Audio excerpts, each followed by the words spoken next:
Bir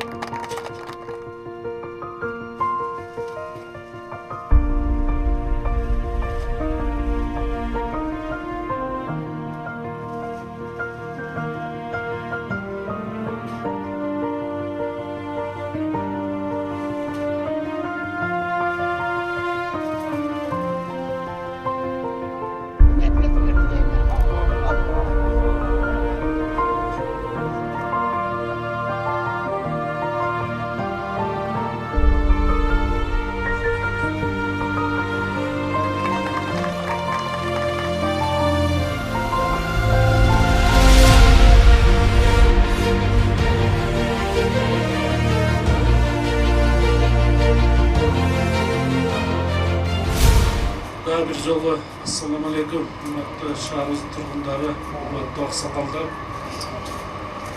Бүгін Ош шаарында жақсы күн десек те болады ма?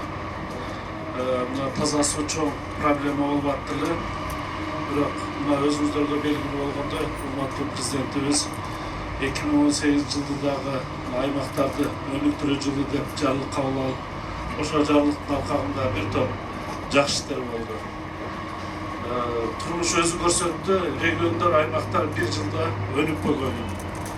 Мындай жарлыктар өнүккөн мамлекеттерде көп жылга созулат да, 20 жыл, 30 жылга чейин. Андан рахмат президентибизге быйылкы жылды дагы аймактарды өнүктүрүү, өлкөнү санатташтыруу жылы деп жакшы жарлык кабыл алып берип, мына президентибиз, өкмөт, жогорку кеңеш, жергиликтүү бийлик ар бир өзүнчө ушу жарлыктын алкагында программа кабыл алып, ошол программанын негизинде иштеп атабыз да. Мына урматтуу президентибиздин программасында дагы 2023-2024 жылга чейин биздин Кыргыз мамлекетинде таза суусуз айыл болбойт деген мындай жакшы программаны кабыл алып, ошонун негизинде иштер жүрүп атат да.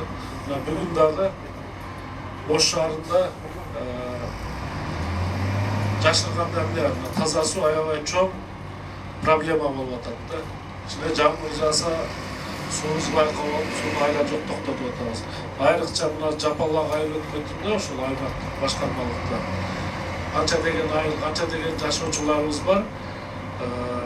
Ушу таза суу проблема болуп аткан да, көйгөй болуп аткан.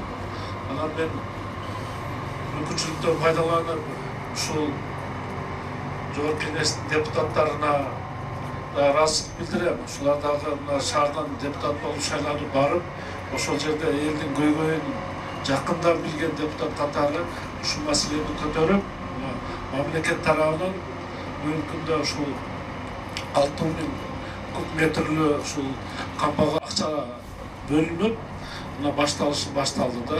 Биз эми ушул менен эле бүгүн ушуну баштап бүтүрсөк эле шаарда проблема чечилет дегенден да алыс болушубуз керек да. Мындан башка да кыла турган иштерибиз көп. Аны акырындык менен жасап атабыз. Атайын кечээ мына вице-мэр ушул Ош Горвода канал жетекчиси Дөлөтбек Курманбековичтер барып сүйлөшүп келди. Азыр дагы акчалар чечилип атат. Бир чекеден жасап быйылкы жылы Кудай буюрса көпчүлүк ишин бүтүрүп, наркы жылы дагы калгандарын бүтүрүп, 1 жыл 2 жылдын ичинде Ош шаарында Кудай буюрса таза суу проблема болбойт деген мындай жакшы ниетибиз бар да. Анан толук чечип берип, биз ушул 100% чечилебиз дегенден дагы алыс болушубуз керек. Качан бүткөндө гана айтып убада бермесек, бул кыйын маселе болот да. Ошол үчүн мына бардыгыбыз жакшы ниет жарымыбыз дейт, баарыбыз Кудайдан жакшы ниет кылып турабыз.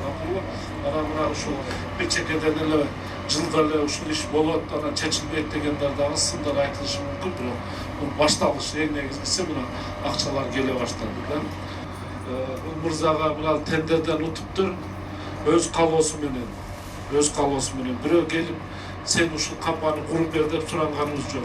Өзүнүн калоосу менен ушул тендерден утуп, ушуну баштап атат. Мурун да мындай иштерди көп кылган экен, мен сүйлөшсөм.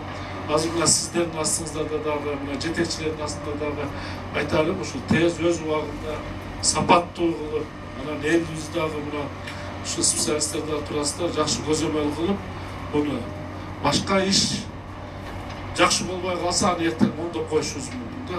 Таза сууну биз kemçilik getirmeye bitirişinizlerin başından başlayıp durarız. Жақсы gözlemle bakıyoruz. Sizin işinizge iyilik, жақсы bitirip, жақсы batasını alanlar kısımda. Daha bir yol үшін Ақжолтай başlangıç болсын, Ақжолтай болсын, шаарыңызда проблема чечилсин, президентибизге, өкмөтүбүзгө, жогорку кеңештин депутаттарына ушул акча бөлүп берип аткан мамлекетибизге чоң ыраазычылык билдиребиз.